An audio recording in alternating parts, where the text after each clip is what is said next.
வணக்கம்மா. இன்னைக்கு நம்ம ஒரு நல்ல பதிவு தான் போடுறோம். ஒவ்வொரு தடவையும் நான் ஒவ்வொரு பதிவு போடும்போதும் சொல்றது இதுதாங்க. நான் போடுற பதிவு எல்லாமே ஒரு பயனுள்ளதா இருக்கும் அப்படிங்கிறதோட நம்பிக்கையோட தான் நான் போடுறேன். அதனால நீங்க செய்யும்போதும், இந்த பரிகாரத்த செய்யும்போதும், நீங்க நல்ல நம்பிக்கையோட செஞ்சீங்கன்னா, உங்களுடைய வேண்டுதல் எதுவா இருந்தாலும் கண்டிப்பா நடக்கும். இதுல உங்களுக்கு கொஞ்சம் கூட சந்தேகமே வேண்டாம்.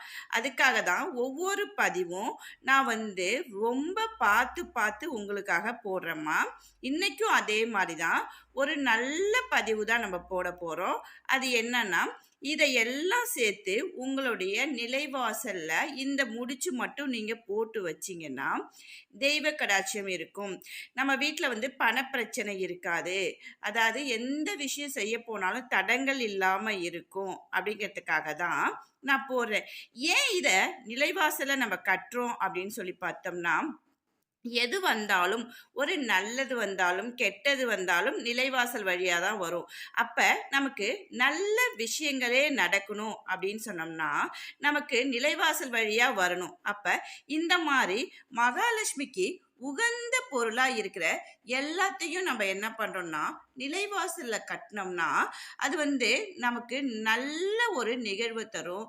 ஒரு நேர்மறையான ஒரு சக்திய நமக்கு குடுக்கும். அப்படிங்கிறதுக்காக தான் இந்த பதிவ நான் உங்களுக்கு போடுறேன்.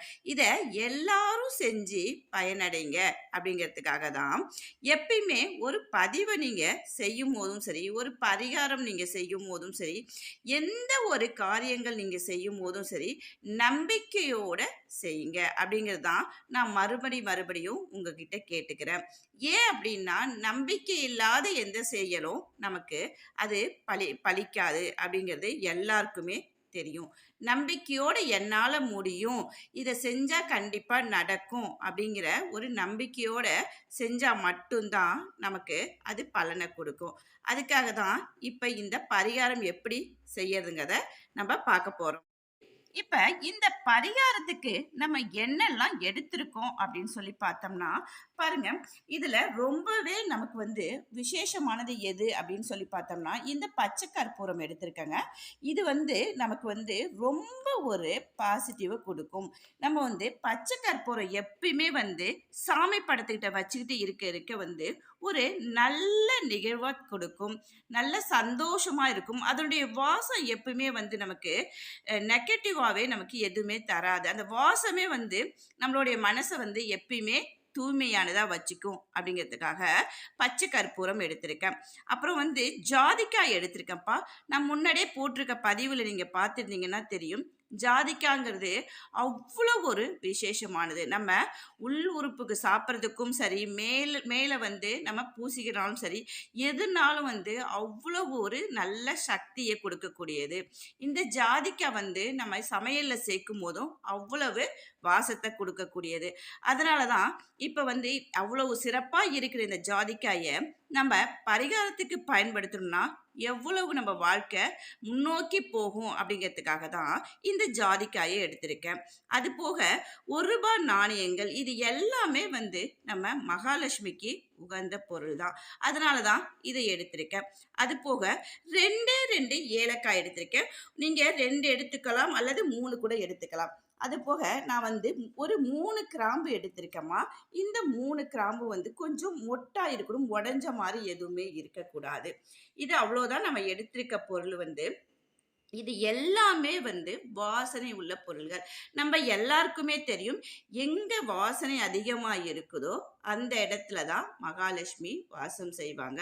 சுத்தமா இருக்கிற இடம், நல்ல வாசனை உள்ள இடங்கள், அங்க தான் மகாலட்சுமி இருப்பாங்க அப்படிங்கிறது நம்ம எல்லாருக்குமே தெரியும். அதனால தான் நம்ம இந்த மாரி பொருட்கள நிலைவாசல்ல நம்ம கட்டி வச்சோம்னா, நம்ம கிட்ட வர எந்த கெட்ட சக்தியும் வீட்டுக்கு வரவே வராது. ஏன்னா, அந்த நிலைவாசல்லையே எல்லா வாசனை பொருட்களும் இருக்கிறதுனால, நம்மளுக்கு தெய்வங்கள் அந்த இடத்துல குடி வந்துருவாங்க.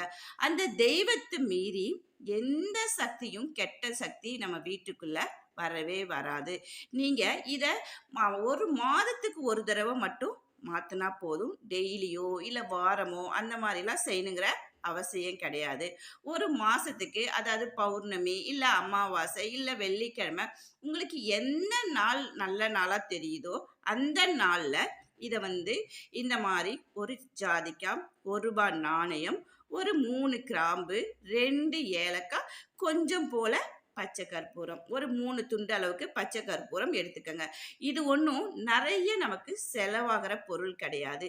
இந்த மாரி ஒரு சிகப்பு துணியில இதெல்லாம் வச்சுக்கோங்க. வச்சுக்கிட்டு இத வந்து மூட்டையா ஒரு சிகப்பு நூலாலயோ, அல்லது அதே சிகப்பு துணியாலயோ நம்ம கட்டி, நம்மளுடைய நிலைவாசல்ல வைக்கிறதுக்கு முன்னாடி, நம்மளுடைய பூஜை அறையில இத வைத்துடணும். வெள்ளிக்கிழமை நீங்க செஞ்சீங்கன்னா, ரொம்பவே விசேஷங்க. ஏன்னா, இது எல்லாமே மகாலட்சுமிக்கு உகந்த பொருளா இருக்கிறதுனால, நம்ம என்ன பண்றோம்னா, சாமி கிட்ட வச்சு, அன்னைக்கு வெள்ளிக்கிழமை அன்னைக்கு காலையிலே பிரம்ம முகூர்த்தத்திலே இத வந்து பூஜை பூஜை அறையில வச்சு, விளக்கேத்தி, நீங்க உங்கள்ட்ட என்ன வேண்டுதல் என்னுடைய எப்பயுமே என்னுடைய வேண்டுதல் பலிக்கணும்.